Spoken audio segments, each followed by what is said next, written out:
This is probably the best anime adaptation of Tatsuki Fujimoto's work. Me personally, I've witnessed a great Japanese animated film in 2024. Highly recommended for aspiring artists and those who love manga to watch. This truly is a film made for us, manga lovers. In my lifetime, as a young adult, I do not see myself become a mangaka, but I do want to try to become a true and honest artist one day. Throughout watching this in theaters, I was just amazed at how much effort Studio Dorian put into this one-shot into film adaptation. This is a love letter to the beauty of the manga world. I feel like this film was personal to the mangaka himself and how he spreads his message of what it is to be normal. Watch this film before I start talking in depth. We're going to discuss the added scenes and how this film fleshed out the reason I admire manga and art. Here we go.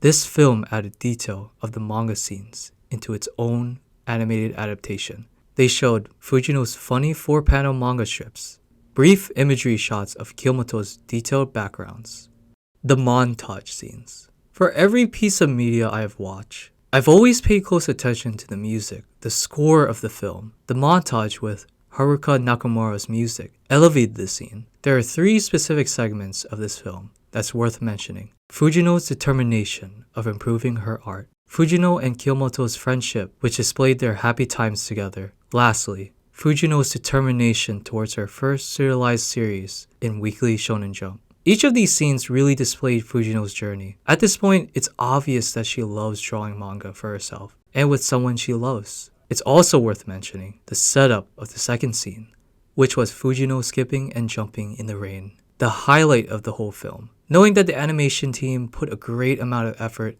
of each frame, which I believe this scene is Look Back's great character acting. Here's a quick question. Why do certain scenes feel like there's more frames than other scenes? Notable example is One Piece Wano.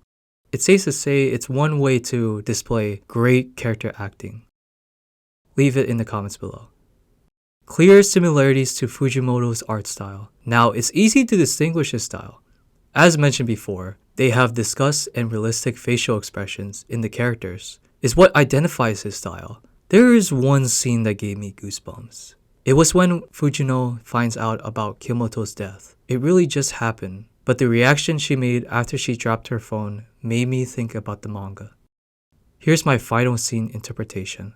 One thing to appreciate the industry of manga and anime is how much certain studios are constantly improving to create something beautiful. Of course, I know these come into a cost, as there are bad work conditions that exist. I mentioned earlier that this film is a love letter towards manga, because we as artists are asked the way Kiyomoto asked Fujimoto in the final scene, "Then why do you draw, Fujimoto?" There are definitely points in our lives that we just dread the process of creating art, but this question lies onto us. It's simply inspirational for artists trying to do many things. Of course, not everyone is an artist, but I hope some will prevail and be remembered. Thank you, Fujimoto, for inspiring us. Fun fact, when making Look Back, the mangaka himself split his last name to create the 2 main characters, Fujimoto and Kiyomoto. Fujimoto. Wow, my third eye has opened. Last thing I want to say is to thank the director of Look Back and the composer for a beautiful adaptation. I hope more manga from Fujimoto gets an anime, because I would love to see more cinematic pieces out of him, because we know his obsession with movies. Also, lastly, I want to thank Fujimoto for providing us a great explanation within your film of the idea of being normal. Each and one of us is unique. No one has the right to call us out of not being normal. It's all about the things that we love most. Thank you for watching, and stay inspired, fellow artists around the world.